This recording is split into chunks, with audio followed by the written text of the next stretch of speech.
Tushundingizmi? Keyin iyul papkasidan keyin mana bu yerda boshqa bitta papka ochaman.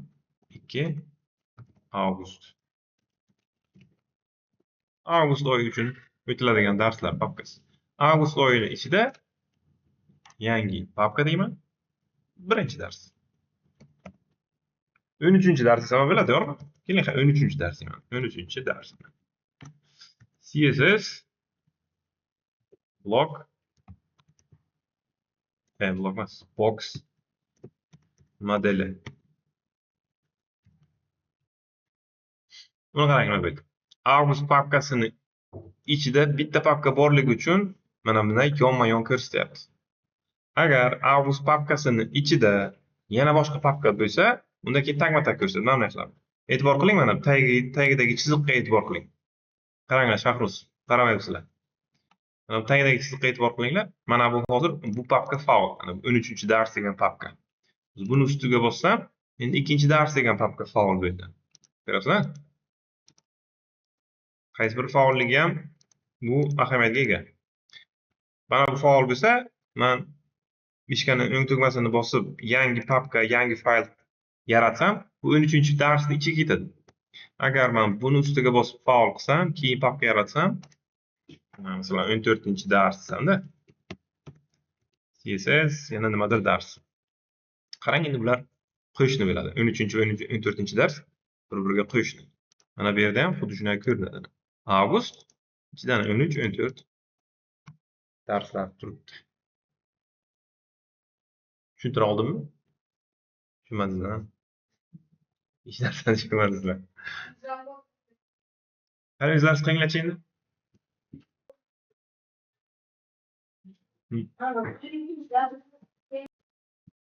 Demak, CSS da box modeli degan tushuncha bor.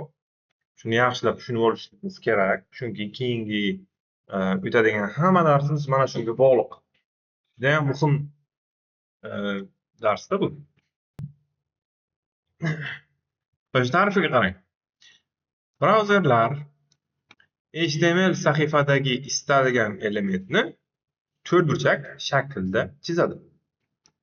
Qaytaraman. Brauzerlar HTML sahifadagi istalgan elementni, ya'ni har qanday element to'rtburchak shaklda chizadi. Tushunyapsizmi? Har qanday element to'rtburchak shaklga ega. Ya'ni mana bunday quti, blok shaklga ega. Aytgandimmi? Endi urug'i berib aytyapman-da. Ushbu to'rtburchakning o'lchami qanday hisoblanadi? Keling, tartibning asosiy tushunchalaridan birini ko'rib chiqaylik. Xo'sh. Demak, mana bu atamaga qarang. Hammasi to'rtburchak deb qo'yilgan-a. Bu bekorga aytmayapti. HTML dagi hamma element bu to'rtburchak. Bu A bo'ladimi, I bo'ladimi, B element bo'ladimi, P element bo'ladimi, divmi, headermi, har qanaqa element. Link. Demak, ana bu uzr savol bo'ldi. Qanday to'rtburchak bo'lishi mumkin? Keling, men shuni bitta element yaratib ko'rsataman. Xo'sh, bitta element yaratishdan oldin boilerplate chiqaraman, chunki bu doim HTML da yozadigan kodlarimiz, to'g'rimi? Elementlarimiz. Body elementni ichiga keling birorta element yaratamiz. Masalan, div. Men div yarataman. Enter. Ichiga shunchaki salom deb yozib qo'yaman. Mana. Salom degan so'z yozilgan div. Endi buni ko'rinishini brauzerda ko'ramiz. Sizlar shunchaki meni ekranimga qarab turinglar, mana bu televizorga. Xo'p, mana salom degan yozuv chiqdi. Tushunaymi? Ko'ryapsizmi? To'rtburchak shaklda ko'rinmaydi albatta. Lekin mana bunday kodlarni ko'rish joyidan, ya'ni dasturchilar oynasidan ko'rsak agar, buni qarang. Bodyning ichidagi divni ustiga keltirsam, mana bu ko'kni ko'ryapsizmi? Mana ko'k chiqyapti. Mana to'rtburchak. Ko'k to'rtburchak element. Bizning div elementimiz mana shunday to'rtburchak shaklga ega. Tushuntira oldimmi? Mana div. Bodyning ustiga mishkani olib o'taman. Bodyning ustiga. Buni qarang. Mana bu sariq joyni ko'ryapsizlarmi? Mana bu hudud sariq joy, bu bodyning hududi. Body elementining hududi bu. Tushuntira oldimmi? Qanaqa shakl? To'rt burchak, uch burchak emas, aylana emas, yoki boshqacha besh burchak emas, to'g'rimi? To'rt burchak. Buni o'ziga xos sababi bor. Mana divni ustiga ketsam, mana bu ko'k hudud, u div elementi. Mana bu yer pastroqqa tushsak ana, biz elementni nima uchun to'rt burchakligini yaxshi qilib tushunamiz. Har qanday elementni mana bunaqa uchta qatlam bo'ladi. Xuddi piyozni po'stda. To'g'rimi? Piyozni po'stini ochaversangiz ochilib ketaveradi-ku. Bu ham xuddi shunday. Elementni shunaqa xuddi piyozda qavat qatlam bor. Mana bu hudud, mana bu ichkaridagi kichkina bu to'rt burchak ko'rasizmi? Mana shu eng kichkina to'rt burchak bu bizning div elementimizning o'zi. Tushunsa? Elementni o'z hududi. Bu yerda hudud o'lchami yozilgan. Balandligi 148 piksel, kengligi 18 piksel. Tushunapsizmi? Balandligi 148, kengligi 18. Yuqorisiga o'taman. Padding. Qarang, chiziqcha qo'yilgan. Ya'ni bu degani hech qanday paddingga ega emas. Ya'ni bitta qavati yo'q. Keyingi border ko'raman. Bu ham yana bitta qavati yo'q. Marjinga ko'raman. Bu ham qavati yo'q. Faqatgina bitta o'zi bor. Endi bodyga o'taman, qarang.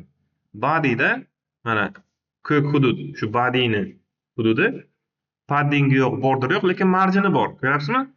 Yuqoridagi qavati bor, bitta qavat. Qobiq. Marjin. Biz buni boshqarishimiz mumkin. Marjinni ko'proq qilishimiz mumkin, kamroq qilishimiz mumkin. Qarang, mana shu marjin 8 ku. Shuni men ko'proq qilib ko'raman. Mana bu yerda link qilib ulay, ha? Link style CSS fayl o'taman. Bodyga margin 8 piksel edi, men shuni 20 piksel qilib ko'raman. Qani bu. Va bu yerni yangilayman va endi qarang. Mana paddingni ko'ramizmi? Endi 20 piksel bo'ldi. Ana bu qavati 20 piksel bo'ldi. Margindan bitta oldingi qavat qaysi? Border. Borderni yozsam agar, qarang, border ana shu bodyga border yozaman. Xo'sh, borderning o'lchamini o'zimiz qo'yib bilamiz. Masalan, 10 piksel qo'yaman. Borderning o'lchami. O'lchamini o'zi yetmaydi. Qanaqa border, ya'ni qanaqa ramka bo'lishini ham ko'rsatishim kerak. Menga butun ramka bo'lsin, ya'ni solid deyman. Uni holi yana ko'ramiz. Butuni bor, siniq chiziqligi bor, ya'ni ikkita chiziqligi bor. Keyin va rangi. Xo'sh, rangini qanaqa deymiz? Black, yana black. Yangilayman. Mana bodyni qarang endi. Bodyni ko'rasizmi? 20 bu mana bu sariq hududi, mana bu qavati. Mana bu o'ng. Mana bu qavati. Va ichkarida padding. Demak, xo'sh. Mavzumizga qaytamiz. Boya aytdimki, hamma elementlar mekan to'rt burchak. Xohlasangiz boshqa elementni ham chizib ko'rsatishim mumkin. Misol uchun div emas, ya'ni boshqa element, birorta element aytinglar. Qaysi? Eshitmadim. Image elementi mana source attributiga rasm qo'yish kerak, to'g'rimi? Keling, birorta rasm to'pib qo'yaman.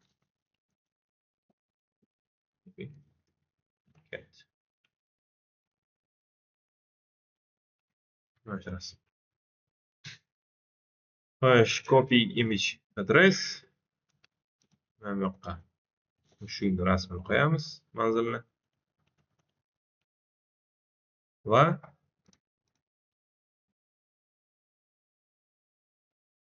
qo'yish. Mana mushuk.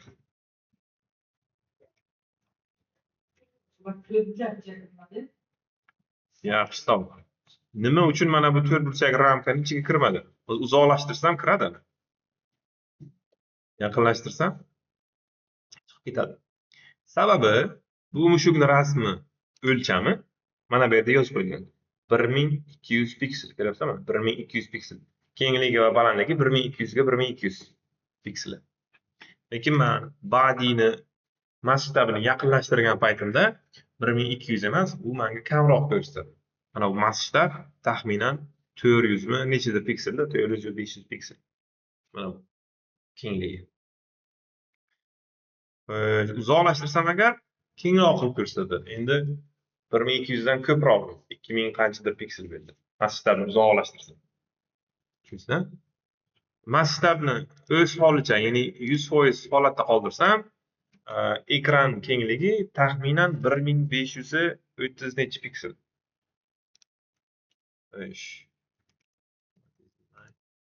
Screen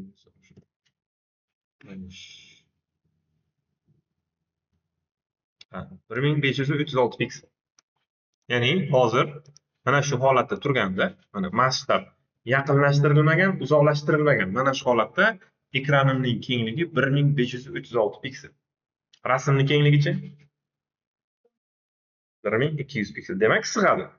Ya'ni 1500 lik qutining ichiga 1200 lik rasm sig'adi. Lekin yaqinlashtirsam 1500 emas, endi sal kamroq bo'ldi. 700-800 bo'ldi-da. 700-800 qutining ichiga rasm sig'maydi. Tushundingizmi? Bo'ladi. CSS bilan ishlaytirsak bo'ladi. CSS ga o'tamiz. Mana bu yoqqa. Image, mana image yozaman. Jingalar qavsning ichiga width degan buyruqni yozamiz. Width bu kenglik degani. Kenglikni men 100% qilaman, qarang nima bo'ladi. Kenglikni 100% qilsam, yangilasam, rasm birga shu to'rtburchak bilan birga katta bo'ladi, birga kichrayadi. Chunki men bunday qildim. Ana bu rasm qayerda turibdi? Rasm image. Qaysi element ichida turibdi? Body'ning ichida turibdi. Mana body'ning ichida turibdi. Div bilan qo'shni u. Div akasi. Tushundingizmi? Demak, body'ning ichida turibdi. Body'ni kengligi qancha bo'lsa, ya'ni body'ning kengligi qanchalik darajada o'zgarib kengaysa, ichkarisidagi image, uni bolasi o'shanga mos, o'shani 100% darajasini oladi. Ya'ni body 1500 piksel bo'lsa, rasm ham 1500 piksel bo'ladi. Agar body 400 piksel bo'lsa, rasm ham o'sha 400 piksel bo'ladi. Lekin agar men widthni 100% emas, qotirilgan o'lcham qo'ysam, ya'ni masalan 400 piksel qo'ysam. Piksel qo'ysam, bu aynan 400 piksel bo'ladi. Bunaqa kengayib kichraymaydi. 400 piksel. Uzoqlashtirsam ham shuni, yaqinlashtirsam ham shuni. Tushunarlimi? Xo'sh. Shu joygacha savollar bormi? Kimda qanday savol bor? Akbar? Aha. Chunki endi men rasmni o'lchamini qotirib qo'ydim. Ya'ni qotgan o'lcham yozdim, ya'ni 400 piksel. 400 piksel, aynan 400 piksel bo'ladi. Ya'ni ekran kengayadimi, kichrayadimi farqi yo'q. 400 piksel bir xil turaveradi. Tushunali? Buni yana yaxshiroq tushunasizlar, buni o'zlaringiz yozaversangiz tushunasizlar. Xo'sh, endi bitta slaydim bor, qarang.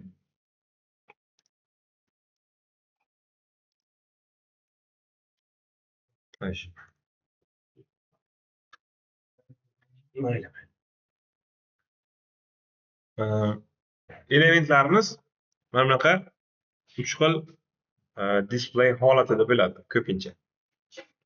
Elementlarimiz blok bo'lishi mumkin, elementlarimiz inline bo'lishi mumkin, elementlarimiz inline blok bo'lishi mumkin. Ular farqi nima? Xo'sh, blok elementlar bu qanaqa elementlar? Blok elementlar, mana bu elementlar hammasi blok elementlar deyiladi. Ya'ni H1, H2. Mana H1, H2, H3, H4, 5, 6lar. Sarlavha elementlar. P elementi, div elementi, section, shunaqa elementlar bor. Header, main, footer bilan ko'ruvdik, eslarsizmi? Yana boshqa elementlar bor. Bular hammasi emas. Men sizlarga asosiy blok elementlarni ko'rsatyapman. Bular blok element. Xo'sh. Masalan, mana bu ikkita elementga qarang. Mana H1 elementi va H2 element. ichida ana welcome to my website, hello world va hokazo gaplar yozilgan. Xo'sh, o'ylashingiz mumkin, elementimizni kengligi, element kengligi mana shuncha xolos. Shu o'zini hududichalik xolos deb o'ylashingiz mumkin. Yo'q, bunday emas. Blok elementlarini kengligi butun ekranni kengligi bilan barobar bo'ladi. Ya'ni brauzer oynasi qancha keng bo'lsa, element ham xuddi shuncha kenglikda bo'ladi. Brauzer kichik bo'lsa, element ham kichik bo'ladi. Tushundingizmi? H2 element ham xuddi shunday, chunki u ham blok element. Ayrim blok elementlari bir-biriga yopishmaydi, bir-birini itarib turadi. Buni ham sababini hozir ko'ramiz. Va ayrimlari yopishib turadi. Ayrimlari yopishmay turadi, ayrimlari yopishib turadi. Xo'sh, masalan, pi ga qarang. Pi ham blok element. Butun brauzer kengligini butunlay qoplab oladi. Blok elementlarni width'i, kengligi mana bu o'lcham belgilaydi, ya'ni bunaqasi kengligini belgilaydi, width. Height desa nimani belgilaydi? Bo'yni, balandligini belgilaydi. Heightni kamdan kam yozamiz, lekin baribir bilib qo'yinglar. Height deyarli yozmaymiz. Va elementlarda mana bunday buyruqlar yozish mumkin. Margin top, margin bottom, margin left va margin right. Ya'ni o'ng tomon deganda, margin right. Bular elementni tashqi hududini belgilaydi. To'rtburchakning tashqarisini belgilaydi. Tushundingizmi? Padding bo'lsa, to'rtburchakning ichkarisini belgilaydi. Ichkaridagi hududini. Padding top, padding bottom, padding right, padding left buyruqlarini ishlatishimiz mumkin. Mana, asl. Xo'sh, demak, masalan, p elementi blok elementi, unga width, height, margin, padding degan buyruqlarimizni qo'llasak bo'ladi va ular ishlaydi. Xo'sh, aniqroq. Font size u o'lchamga oid buyruq emas-da. Bu yozuvga oid buyruq. Bu o'lchamga aloqasi yo'q. Shunchaki yozib qo'yganman tamom. Xo'p. Yaxshiroq tushunishlaringiz uchun men yozib ko'rsataman. Bularni o'chirib qo'yay. Bularni ham o'chiraman. Xo'p, mana H1 mening saytimga xush kelibsiz deb yozyapman. Qarang. Mening saytimga xush kelibsiz deb H1 elementni ichiga yozyapman. Uni pastidan men H2 elementini yaratdim. Ichiga salom deb yozdim shunchaki. Pastiga yana bitta p elementini yarataman. Xo'sh. Xayr deb yozay shunchaki. Mana yozdim. Yozmay turinglar. Diqqat bilan tomosha qilinglar. Yozmay turinglar. Akbar nima? Akbar qarang. Shu 3 ta elementimizni brauzerdagi ko'rinishi mana ko'ryapsizmi? Mening saytimga xush kelibsiz. Salom va xayr. Hozir yaqinlashtiraman. Sizga bo'lsangizlar, bu 3 ta so'z, shu 3 ta gap, ya'ni mening saytimga xush kelibsiz, salom va xayr degan so'zlar mantiqan olib qarasangiz, bir-birini yoniga sig'adi. To'g'rimi? Mana bu yerda bo'sh joy bor-ku. Nima uchun salomni ana bu yoqqa chiqarmadi? Xayrni mana bu yoqqa chiqarmadi. Nima?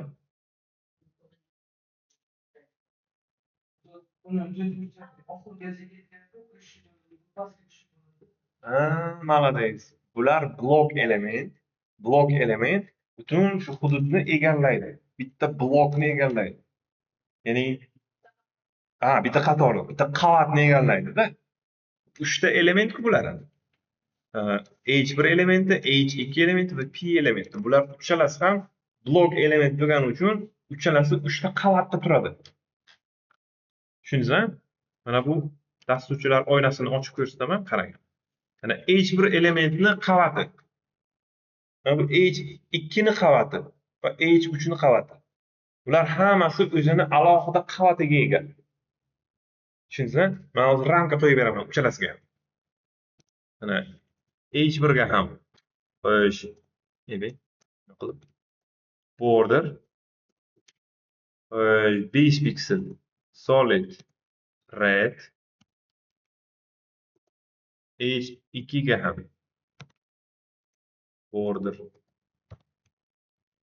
5 piksel solid blue deyman. Farq qilib tursin. P ga border 5 piksel solid line.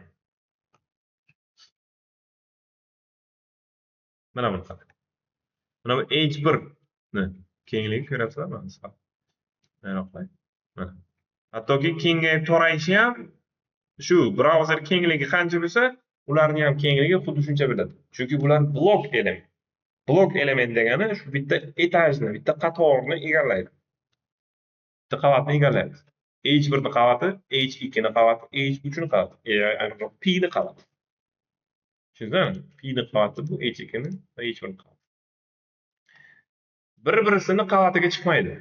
Joy bo'lsa ham chiqmaydi. Tesh qilaman. Kengligini kichraytiraman.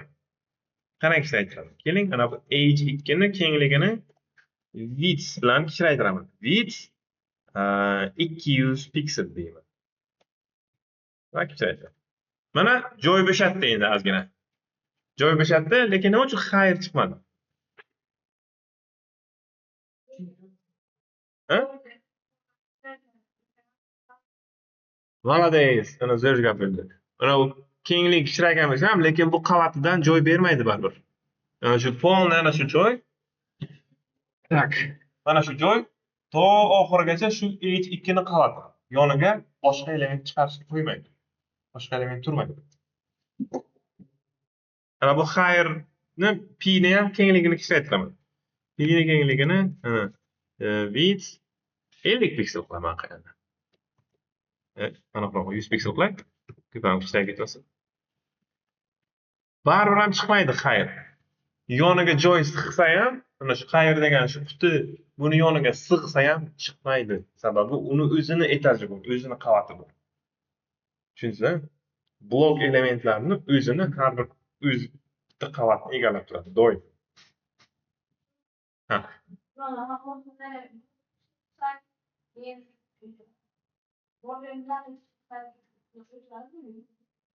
Yo'q.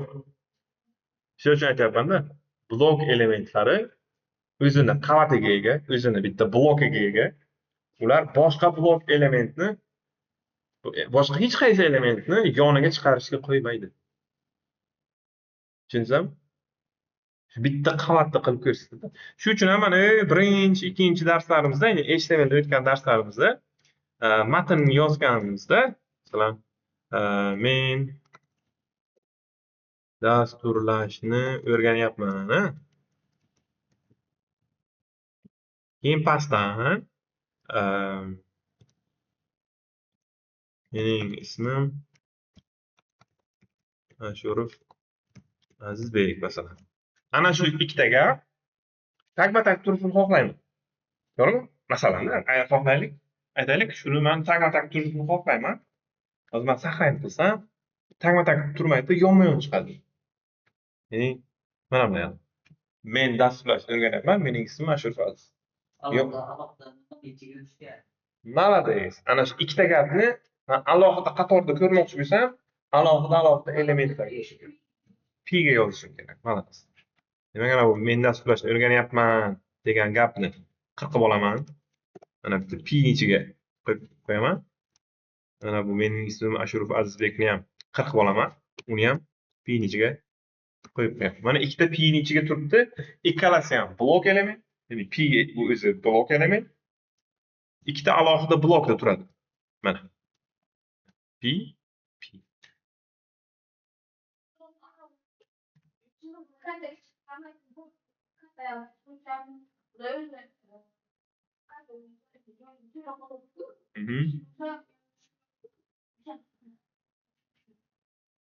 U o'zi qiladi. Men mana bu width yozganim uchun kichraydi. Hozir men widthni o'chirsam, mana masalan P dagi widthni o'chirsam, mana o'zi kengayib torayadi ana. Ko'rdingmi mana? Toraydi, ana kengaydi.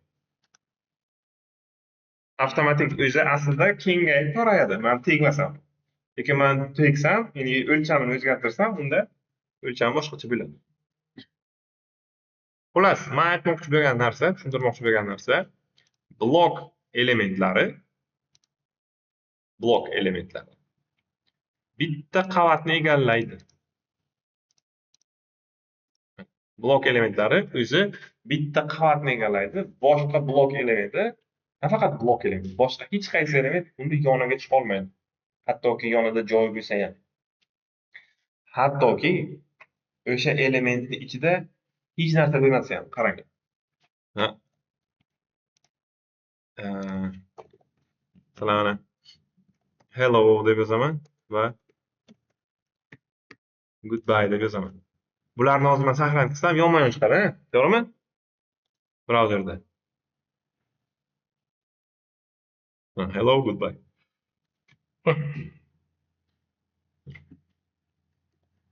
Hello va goodbye yonma-yon chiqyapti. Men bularni alohida elementga qo'ymayman-da. Shunchaki p deb qo'yaman.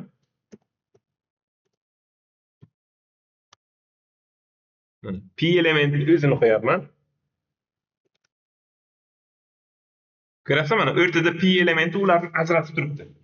Chunki p elementi bu bitta qavatni egallaydi. Ichida birorta so'z yozilmagan desa ham. Tushundingmi? Element ichida so'z yozilgan bo'lsa ham, bo'lmasa ham bitta qavatni egallab turadi. Ya'ni hello o'sha qavatdan yuqoriga turibdi, goodbye shu qavatdan pastga turibdi. Ular aloqa turibdi. Tushuntira oldimmi? Baribir tushundim menimcha. Ozgina bo'lsa ham tushuntirami? Blok element nimaligini? Mana hozir boshqa elementni yana ichiga yozsak, birinchisi element joyi qoladi. shu bo'shib qoladi. Mana hozir p turibdi-ku, men bitta p yasadim, ichiga biror narsa qo'ymadim. To'g'rimi? Mana p turibdi, ichiga biror so'z yo'q. Shu bitta joyni egallab turadi, zayn qilib turadi, bitta qavatni. Tushuntirib oldimmi endi? Shu bitta element, shu bitta qavatni egallaydi. Bu blok element. Blok elementlar ana shunaqa ishlaydi. Bitta joyni zayn qilib turadi. Endi buni blok elementni yaxshi tushunish uchun inline elementni ham tushunish kerak. Shular tursin. Yana bitta sarlavha chiqib qo'yaman. H2 inline elementlar deyman. Xo'sh, inline elementlarni qarang. Inline elementlar. Qaranglar. Yaxrus. Margin collapsing hozir keyin tushuntiraman.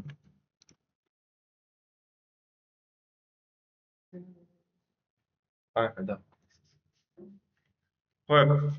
Quyidagi ana bu elementlar, bular inline element.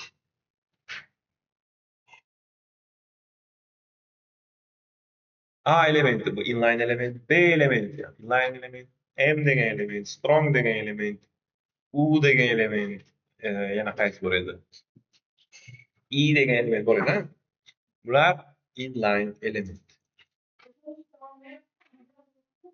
Nima?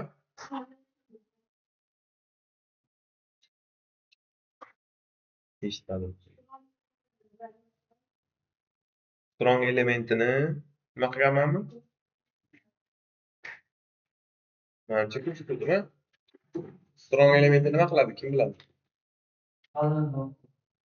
B da bir xil ishlaydi. Shu B elementi qani?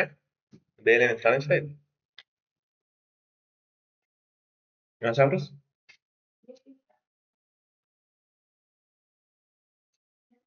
Nima qiladi? Qalin qiladi. Strong ham xuddi shunday, qalin qiladi. Span, input, label elementlari ham inline element. Xo'sh, qaranglar. Inline element qanday ishlaydi? Buni qarang. Mana p ni blok element dedik, ha? Bitta qavatni egallaydi. A elementi bo'lsa, bu inline element.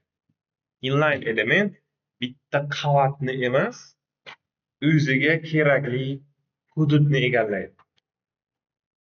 Ana shu yerda ana A elementni ichiga mana click here deb yozilgan, to'g'rimi? Demak, click here ni uzunligi ana shu yerda nechta piksel kerak bo'lsa kengligiga xuddi shuncha joyni egallaydi. Ko'ryapsan?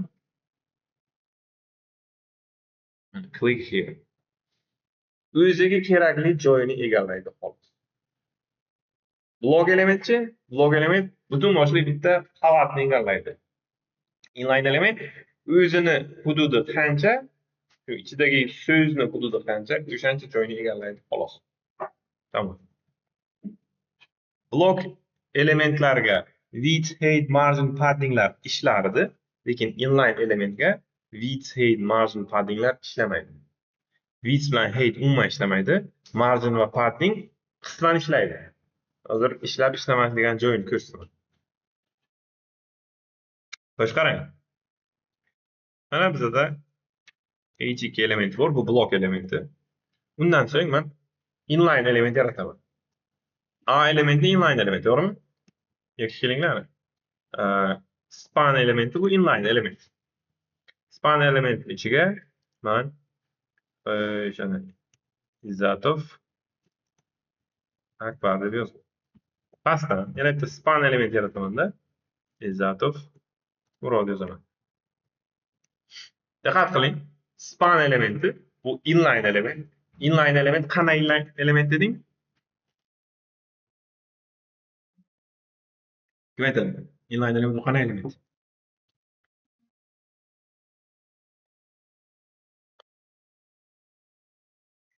Blok element butun etajni egallaydi, butun qavatni egallaydi. Inline element o'ziga kerakli joyni egallaydi. Mana qarang. Mana Izatov akbar, Izatov Murod. Yonma turibdi. Mana bu yerda ko'raman. P ni ko'ryapsizlarmi? O'ziga kerakli joyni egallayapti, tamom. Mana bu P ni qarang. O'ziga kerakli joyni egallayapti. Tamam. Border yozishimiz mumkin bunga. Mana yoqqa mana deyman. Span o'shana border 5 piksel.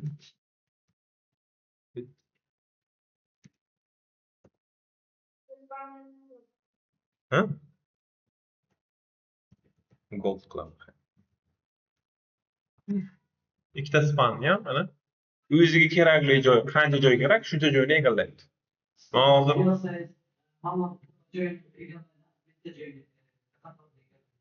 labay spansiz yozsam Farhod familiyang nima? Barotov Farhod.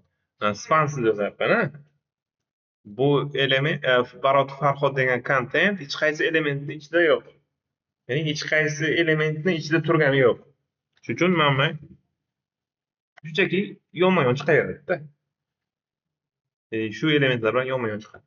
Agar men shu elementni masalan h4 elementini ichiga qo'ysam, h4 element bu blok element. Blok element bo'lsa bitta etajni egallaydi. Ketdi ana shu joy, полный ana shu Barotov Farhod bloki. Tushundingizmi? Bitta ko'rinmas to'rtburchak devorni ko'ringlar ana shu yerda. Ko'rinmas bir to'rtburchak devor ana shunday to oxirigacha ketgan. Tushuntira oldimmi? Inline elementda bunaqa emas. U o'zini joyini egallaydi, tamom. O'ziga kerakli, o'ziga shu kompakt joyni egallaydi, xolos. Hattoki shu uzun bo'lsa ham, mana span yozaman. O'shani span ichiga Lorem masalan 100. Mana 100 ta so'zdan iborat matn qo'ydim spanning ichiga. Mana qaranglar. Ko'rasizlarmi? Har bitta qatorga ramka qo'yib chiqyapmiz.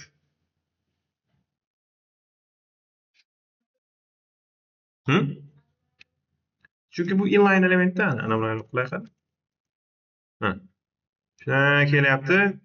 Qator oxiriga sig'mayapti-ku. Shunday pastdan ketyapti. Buni o'chirib turay. Mana bir tekst beradi. Uzoqlashtirsam, bitta qator bo'ladi. Yaqinlashtirsam, mana bu yoqdan sig'maydi-ku hozir. Hozir yana yaqinlashtirsam, bu yoqqa sig'maydi. Shuning uchun bu yoqdan tushadi-da, bo'lak bo'lib mana bu yoqdan chiqadi. Chunki bu inline element. Inline element mana shunaqa. O'ziga kerakli joyga egallab, boshqalarga xalaqit bermaydigan element. Yonidagi boshqa elementga xalaqit bermaydi.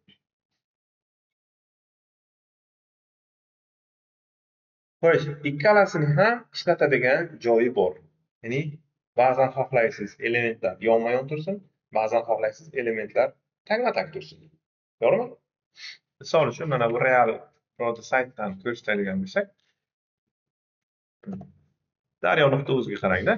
Mana bu yozuvlarni ko'rasizmi? O'zbekiston, Markaziy Osiyo, dunyo, pul, madaniyat, lifestyle, sport. Yonma-yon turibdi, ko'ryapsizlarmi? Yonma-yon turibdi. Mana bu ustiga mishkani olib kelsam, qutilar ham shunday yonma-yon chiqadi. Demak, yonma-yon turishi kerak ekanmi? Ba'zi payt kerak.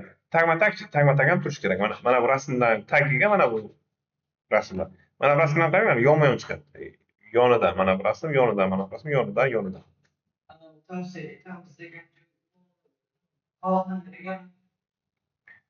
Mana bu yerda bitta devor bor ana bunday.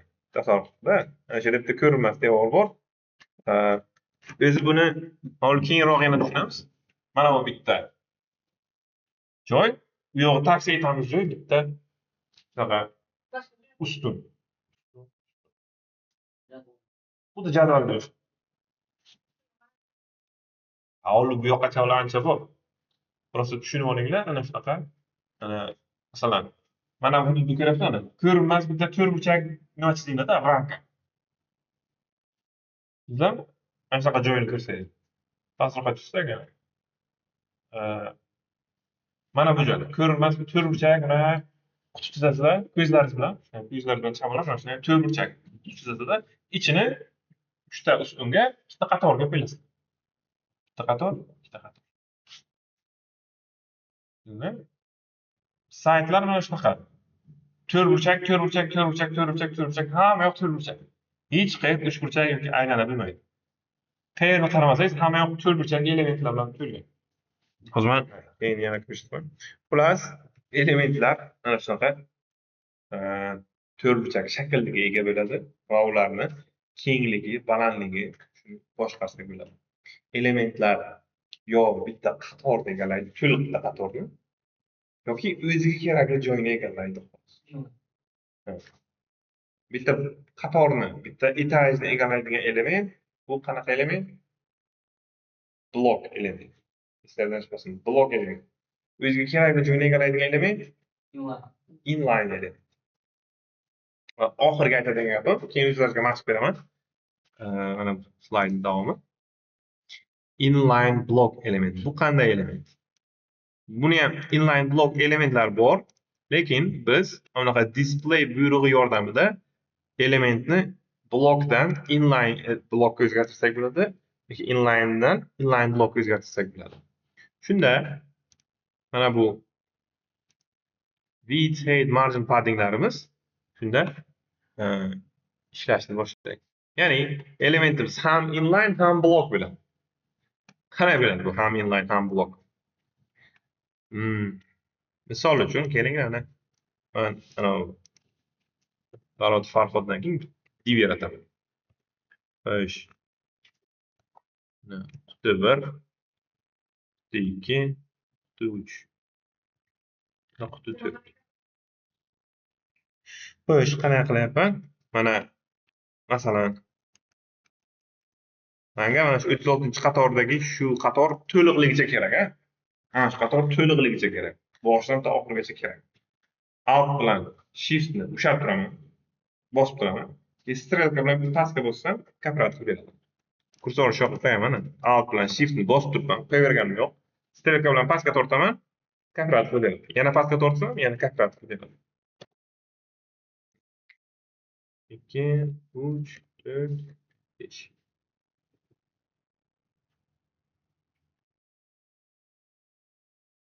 Xo'sh, qaranglar endi. Mana quti 1, 2, 3, 4, 5. CSS ga o'taman-da. Buni buyruq beraman divlarga. Divlar, xo'sh, sizlarga men ramka qo'yaman. Border 3 piksel. Solid. Bunaqa qizil rang. Mana. Ko'ryapsizlarmi? hamma divni atrofiga rang qilib qo'yyapman. Men divlarni kengligini ham o'zgartiraman. Divlarimizni width'i, ya'ni kengligi 300 pikseldan bo'lsin. Mana saqlanadi. Mana 300 piksel ko'p ekan, 100 pikseldan qilaman. 100 piksel. Xo'sh, bu divlarimiz blok element bo'lgani uchun hammasi tagma-tag turibdi. Hammasi bitta qatorni, bitta etajni egallab turibdi, to'g'rimi? Men hozir bularga margin, padding, yana boshqa anaqa height, width yozsam o'zgaradi albatta. Keling, yana padding yozib ko'raman. Padding aytaylik 10 piksel. Mana ko'ryapsizlarmi? Padding yozishim bilan sal kengaydi shu qutilarimiz. Lekin shular tagma-tag turgan chatoqda men shularni yonma-yon qilmoqchiman. Ya'ni bir qatorda chiqsin hammasi. Buning uchun divlarni men display holatini o'zgartiraman. Display block o'zi aslida display block bular. Mana shu buyruqni men yozmasam ham aslida shunday. Standart display block. Mana shunday. Men shuni block emas, inline qilsam, unda mana bu width va padding ishlamay qoladi-da.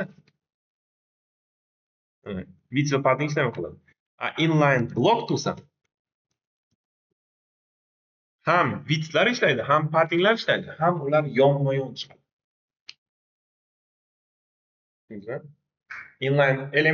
Inline block deganingizda u elementning kengligi, balandligini boshqarib bilasiz va shu bilan birgalikda elementni yonma-yon ham turishiga yordam berasiz. Hamma divlar inline block bo'lgani uchun ular yonma-yon turibdi. Shularning orasidan masalan quti 2 ni men hozir o'zgartirib ko'raman. Masalan, quti 2 ga bitta klass qo'yaman. Eslaringizda o'tgan dars klasslarni bildik. Xo'sh, bunga quti 2 degan nom qo'yaman. CSS da nima deyman? Nuqta quti 2. Nima uchun nuqta bilan boshlayapman? Chunki u nomi klass. Xo'sh, uni paddingini oshiraman. 10 piksel emas, 20 piksel. ID'ga shirka qilardik. Mana quti 2 ni paddingi ancha shishdi. Bular 10 pikseldan edi, mana bu 20 piksel bo'ldi. Tushundingizmi? Agar men hozir quti 2 ni yana qaytib displayni blok qilsam, mana hozir inline blok edi-ku, yana qaytib men blok holatiga o'zgartirsam, unda quti 2 miz bitta o'zini etajiga ega bo'ladi, boshqalar bunday inline block bo'lib turadi. Hozir Yo'q, quti 1 o'zini qatoriga ega emas. Mana bu quti 2 bitta etajni egallab, bu bilan buni orasini bo'lib qo'ydi. Xuddi daryoni bu tomoniga qolib ketdi-da bu. Quti 1. Bu 3, 4, 5lar biz daryoni bu tomoniga o'tdi. Mana shu yerda bitta devor o'tdi-da endi. Tushundingmi? Shuning uchun shunaqa narsalarga ehtiyot bo'lasizlar. Akbar, nima savol? Xo'sh. Tushundingizlarmi endi blok, inline blok qanday ishlaydi? Xo'p. Tushungan bo'lsangizlar, hozir kichkina bitta versiya beraman. Qani o'zlaringiz qilib bilasizlar. Nima qilamiz? Siqilib qolding.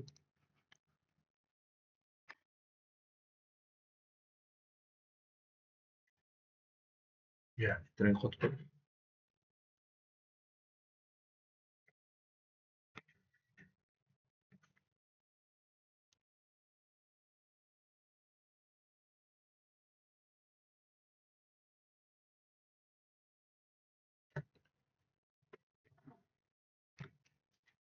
Xo'sh. Hozir bunday qilay.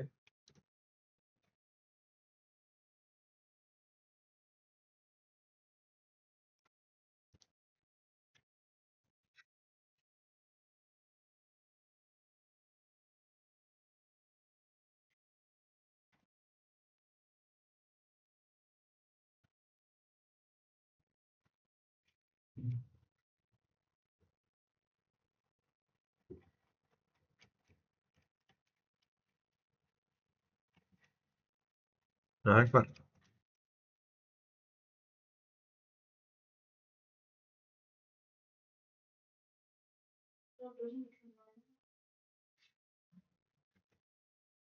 Xo'sh, mana bunaqa narsa yasab qo'yinglarchi. Demak,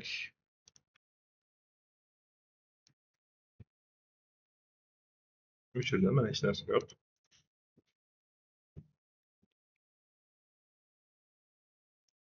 Xo'p. Birinchi mana bu yerdagi hudud, mana shu elementni tahlil qilamiz.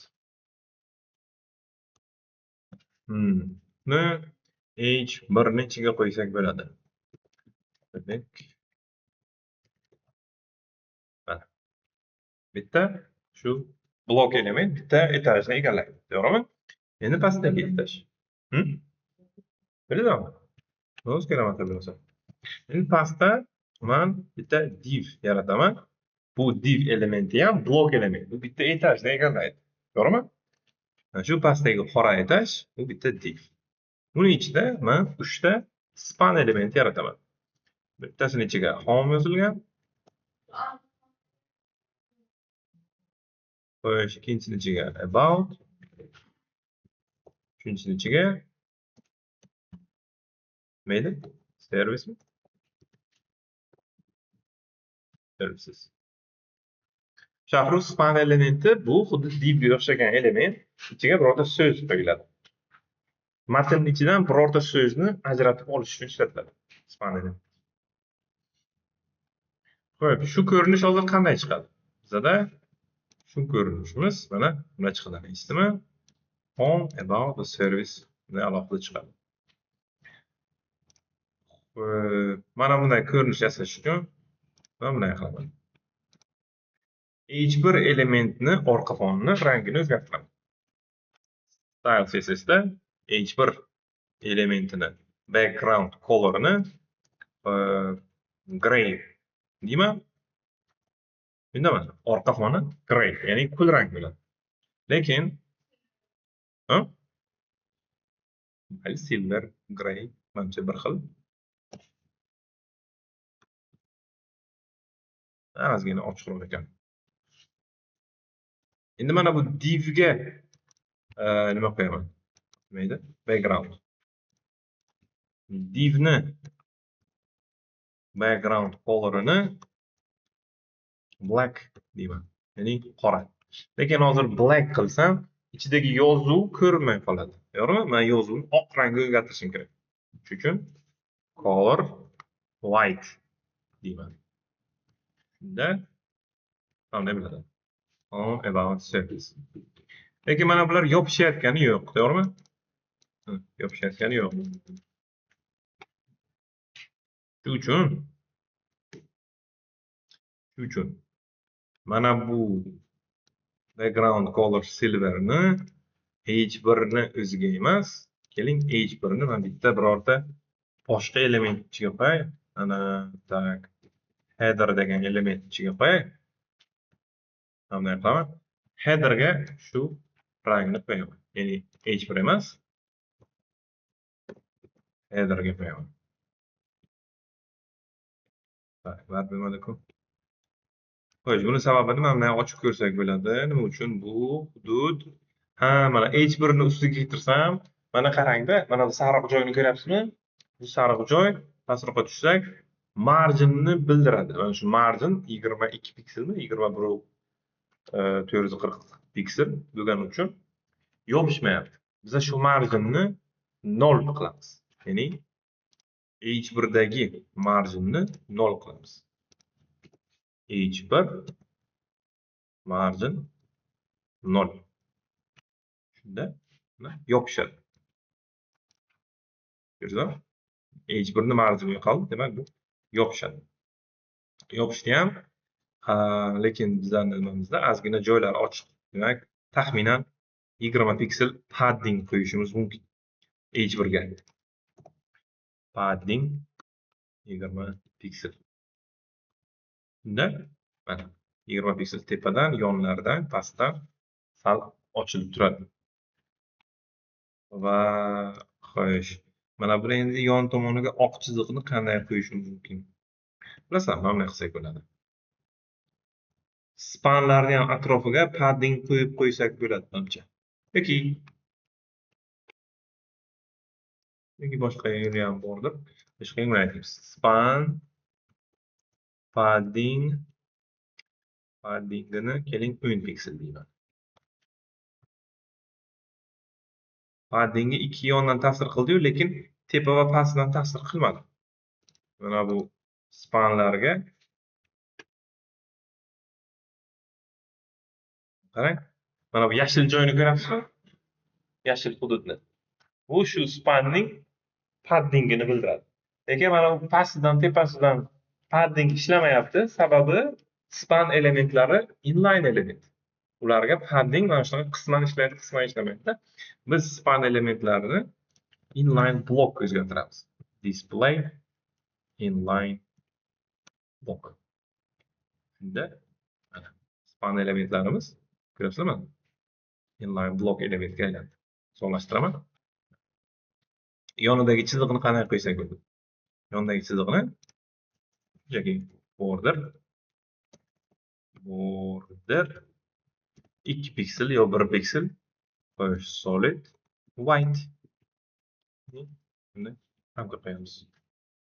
Xo'sh, hamma tomondan qo'yib qo'ydi.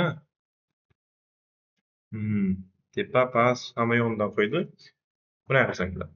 Borderni hamma tomondan border emas, faqat o'ng tomondan border qo'yishimiz ham mumkin. Border right desak, faqat o'ng tomondan border qo'yadi.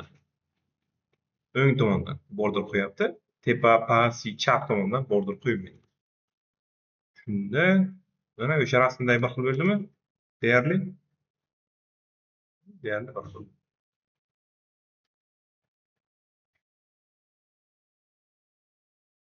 Demak, bitta yangi narsa bor ekan, mana bu border right.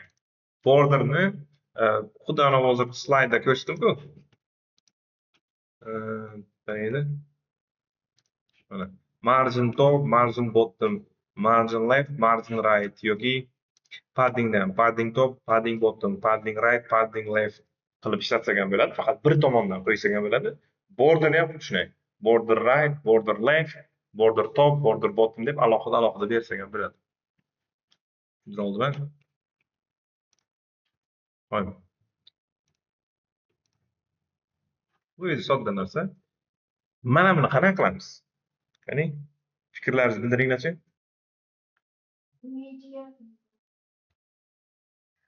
Xo'sh, mana bu yoqqa rasm qo'yilgan orqa fonga, to'g'rimi?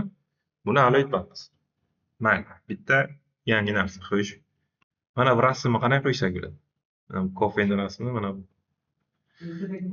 internetdan olib qo'ysak bo'ladi. Xo'sh, mana bu coffee, desertni qanday yozsak bo'ladi? H2. Xo'sh, mana bu S. Bular H3 bilan qo'ysak bo'ladi. Xo'sh, mana bu nima? Ul, ro'yxat, to'g'rimi? Ul elementi ichida lilar yozilgan. Xo'sh, demak, cappuccino nuqta qo'yib, narxini qo'ygan. Mana ana qorani oq ko'rinishadi, hujjatlar. Table. Maslahat bermayman. Table emas, undan ko'ra oddiy div bilan qilsak bo'ladi. Buni menimcha hali qilib bilmasa kerak, chunki mana bu qarang, orqa fondagi rang, qora rang prozrachniy bo'lgan. Ya'ni tagidagi rasm ko'rinyapti. To'g'rimi? Mana bu restoranning rasmi ko'rinyapti. Mana bu oq bo'lsa ham tagidagi rasm ko'rinyapti. Xo'sh. Bunday qilamiz. Ana bu orqasiga rasm emas, rasm emas, shunchaki bironta rang qo'yib ishlatib ko'ring. Rang qo'ying. Keyin ikkita div yasaysiz. Ikkita divni o'lchami, mana bu kengligi taxminan 400 yo 500 piksel. 400 qilib ko'ring. 400 piksel bu 400 piksel. Nima? Ikkalasi ham yonma-yon qilasizda. Yonma-yon qanday qilamiz? Hozir ko'rsatdim. Qanday qilay? Display inline block. Mana ko'rsataman qani, boshini ko'rsataman. Keling, ana bu bitta fayl yaratay. vazifa.html. Boilerplate'imiz. Xo'p. ikkita div turishi kerak ekan, to'g'rimi?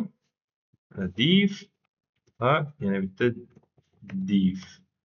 Ikkita divni ikkalasi ham bir xil emas, mana bu qora, bu esa orqa fon oq. Buni ichida boshqa yozuvlar, buni ichida boshqa yozuvlar. Shuning uchun ularni alohida klass bilan ajratib qo'yaman. Ya'ni birinchi divga class, ya'ni bu klass. Tak. Coffee klassi. Bu div bo'lsa class dessert klass. Xo'sh. Ikkalasini ham ichiga birinchi nima qo'yishim kerak? Mana bu coffee, bunga dessert yozishim kerak, ha? Xo'sh, buning ichiga H1 coffee, keyin H2 est 2025, dessert ichiga bo'lsa H1 dessert, H2 est 2025.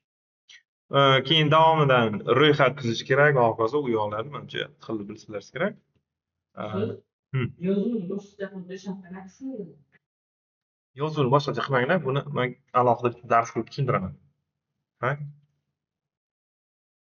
Yana ikkita div bo'ldi. To'g'rimi? Endi bunga CSS ulayman. Tak, link. Tak, vazifa.css. Xo'sh, bunday fayl yo'q, shuning uchun bu yerda bosam agar, mana vazifa CSS fayl yaratib beradi. Body'ga background color silver qo'yamiz, yana. Va divlarni width'ini, kengligini 400 piksel qilib qo'yaman. Va xo'sh, ramka qo'yaman, border 2 piksel black. Xo'sh, mana buni qarang. Mana ikkita div paydo bo'ldi. Bularni yonma-yon qilishimiz uchun nima qilamiz? Divlarga display inline block deymiz. Shunda ular mana yonma-yon chiqadi. Orasiga joy tashish uchun mana bu coffee dessertga margin yozsak bo'ladi. Mana bu nima deyman? Coffee klassiga margin. Xo'sh, o'ng tomondan margin qo'ymoqchiman, ha? Margin right deyman. 100 piksel margin. Shunda mana o'ng tomondan 100 piksel margin. Chap tomondan ham 100 piksel yo 200 piksel qo'yishim mumkin. Margin left, ya'ni chap tomondan 300 piksel qo'yaman hali. Coffee'ni bitta ko'raydigan bo'lsak, mana coffee'ni ko'ryapsizmi? Mana chap tomondan 300 piksel, o'ng tomondan 100 piksel joy suryapti boshqa. Davay.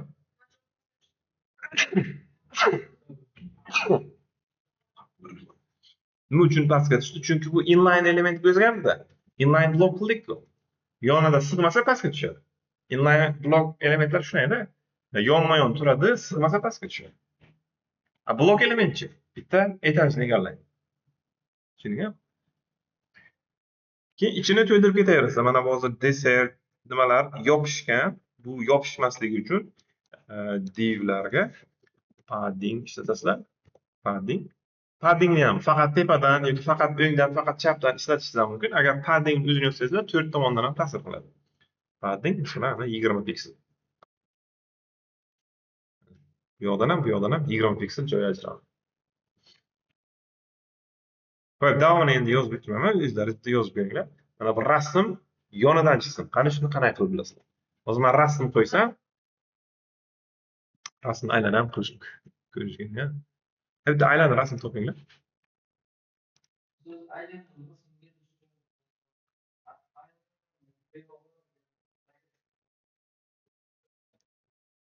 Shart emas. Xohlagan rasmni oling. Copy deb yozinglar. Imagesga bosasizlar. Shuni tanlasalaringiz ham bo'ladi. Olasizlar. Copy image address. Xo'sh, mana bu hni bunday qilamiz. Xo'sh, bular ikkalasi tagma-tag turadi. Bu esa yonidan turishi kerak, to'g'rimi? Rasm yonidan turishi kerak. Demak, mana bu ikkalasini bitta divning ichiga qo'yamiz. Mana bitta to'rtburchak divning ichiga qo'yamiz. Rasm ham bitta divning ichiga turadi. Bunday. Xo'sh, div yarataman.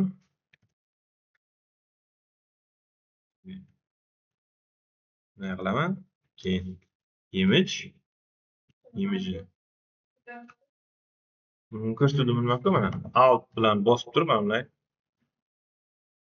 qilsa bo'ladi.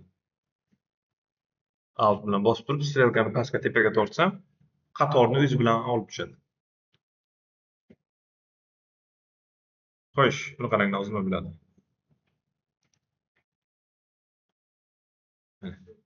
Rasm mana bunday turadi. Endi men rasmni kichraytiraman.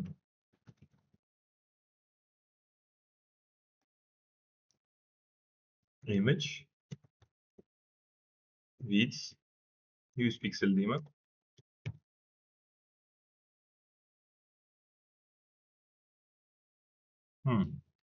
Mana bu divni kengligini kichraytirishim kerak. Xo'sh. Chunki CSS da bunday deganmiz. Hamma divlarni ramkasi bo'lsin deganmiz-da. Hamma divlarni ramkasi bo'lishi kerak deganmiz.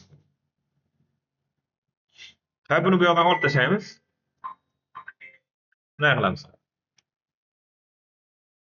Coffee va desertda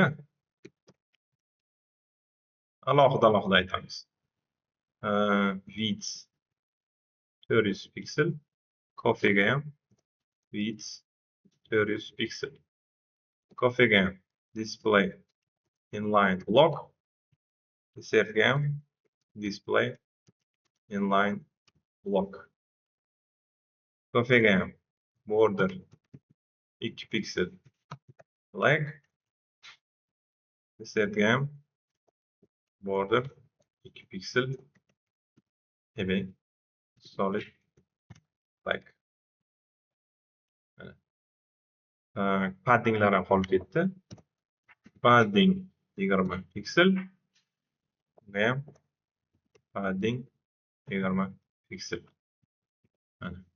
Endi mana bu yoqdagi div coffee va est 2025lar. Bunga ham bitta alohida class qo'yishimiz mumkin. Class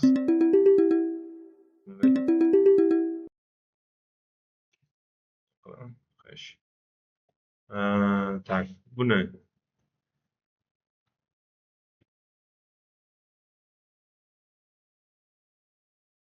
xo'sh, hozir chalkashib ketyapmiz. Shu uchun sizlarga qiyinlik qiladi-da bu ozgina. Biz men aslida buni qisqaroq, osonroq yo'li bor. Lekin bu alohida dars. Kelinglar, rasm qo'ymaymiz qaysilar. Berasm qilinglar. Mana shu. Pastidan ro'yxat qilasizlar. Xo'sh, qani edi u?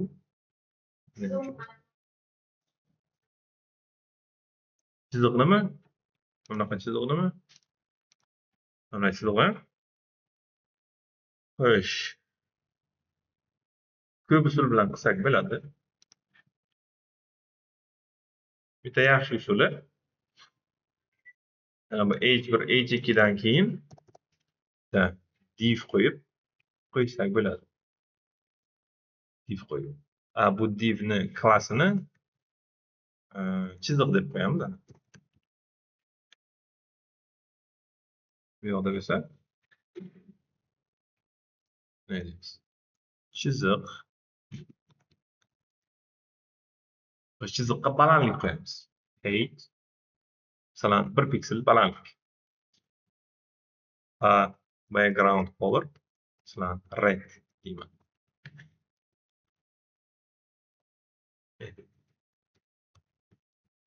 Chiziq. Apa? Main. Main. Main. Ha, main degan element ham bor. Xohlasangiz main ishlatinglar. Div o'rniga.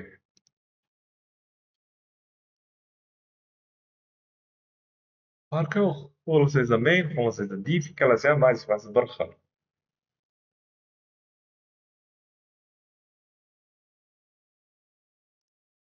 Ha, qilib ko'ringlar, qayergacha qilib o'tasizlar. Ya'ni qila olmaydigan joylaringizni tashlab ketinglar, boshqa qismini qilinglar.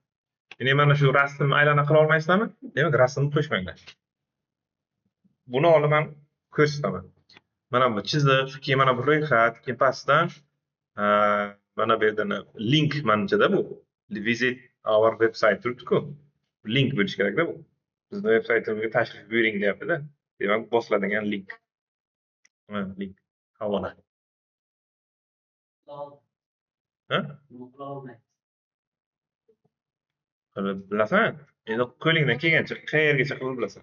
Mana bu rasmni qo'yib bilmaysan, to'g'rimi? Bu rasm demak qo'ymagin. Rasm qo'ymaganda rang qo'ying. Mana bu rasmni aylana qila olmaysan, yoniga chiqara olmaysan. Qilmagin. Mana buni chiqar, mana bu ro'yxatni chiqar, mana bu linkni chiqar. Tushuntir oldimi? Qiladigan ishlaringizni? Muhimi kod yozish. Shunday kompyuter oldiga o'tiringlarda yozinglar. Shu bugun darsda o'tganlarimizni yozib ko'rib, sinab ko'ringlar. Xato qilishlaringiz kerak. Hozir ana shu xato qiladigan paytlaringiz.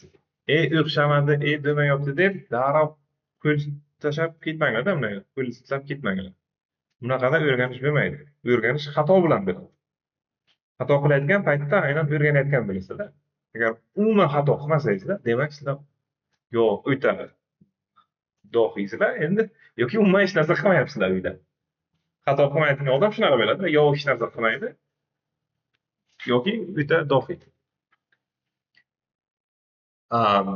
Mana sizga o'xshagan odamlar xato qilib bergan. Mana xuddi sizlarda shu xato qilib, bilmasdan elementlarni noto'g'ri yozib va hokazo qilib shuni o'rgangan. Mana ham kallamga kimdir bunday joylab qo'ymagan. Shu xato qilib o'rgangan. Shuning uchun yozib ko'ringlar, xato qilib ko'ringlar, qaysi element qanday ishlaydi, qaysi element siz xohlaganday ishlamaydi, shuni bilib olasizlar. To yozmasangizlar befoyda. Yozsalaringiz keyin tushunasiz.